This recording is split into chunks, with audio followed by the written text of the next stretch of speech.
तांगशाल আগরতলা বনমালীপুর আমচাইও প্রদেশ Trinamool Congress নিবখাক্তৈ নকনগো cock আওয়াইমুং অংখলাইগা অদিনে আওয়াইমুং পান্ডাও ফাইসপাইগা Trinamool কংগ্রেসনি হাস্তে তাংফাং Susmita দেব তাই যুব Trinamool কংগ্রেসনি কাসকু Shantanu Saha West বেঙ্গলও Mamata Bandyopadhyay যে হামক্রা রিজাক সামুংখ্লাইগা হামক্রা রিজাক সামুংব ত্রিপুরা হাস্তেও খ্লাই নানি ফান থনৈ লুকুরকনি বিশিং কক আওয়াই খ্লাইয়ে তাংশালনি সিমি কক আওয়াইমুং অংখরগা আজকে যে লিফলেটগুলো বিতরণ করছেন মূলত এটা কি বিষয় নিয়ে কেন বিতরণ করছেন?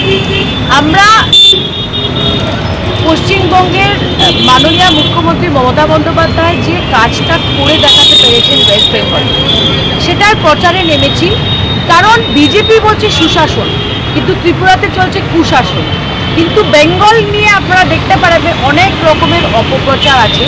কারণ মমতা বন্দ্যোপাধ্যায় বিজেপির সঙ্গে টক্কর দিচ্ছে।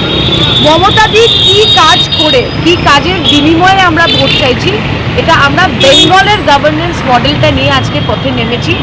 আমরা সমস্ত ত্রিপুরা রাজ্যতেই ডোর টু ডোর ক্যাম্পেইনটা করব এবং যে ধরনের কাজকর্ম মমতাদি করেছেন বেঙ্গলে এবং বেঙ্গলের মানুষরা ওনাকে তৃতীয়বার মুখ্যমন্ত্রী বানিয়েছে, সেই কাজের খতিয়ান নিয়ে মমতাদির রিপোর্ট কার্ড নিয়ে আমরা রাস্তায় নেমেছি, ডোর টু ডোর করবো এবং ত্রিপুরাবাসীকে কথা দিচ্ছি ভোটের বিচার আপনাদের হাতে, কিন্তু মমতা দাদির বিরুদ্ধে অপপ্রচার আমরা মানব না।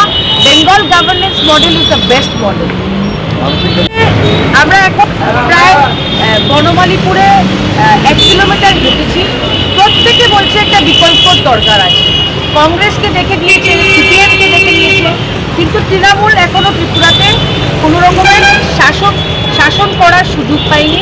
মানুষ ভালো সাড়া দিচ্ছে, কারণ মানুষ চাইছে ত্রিপুরাতে এই রকমের প্রকল্প লাগু হবে যেটা মমতাদি বেঙ্গলে করে দেখিয়েছে। আমাদের সরকার হলে আমরা এটা করব। আমাদের ম্যানিফেস্টোতে নানা রকমের প্রকল্প নিয়ে আমরা মাঠে নামব।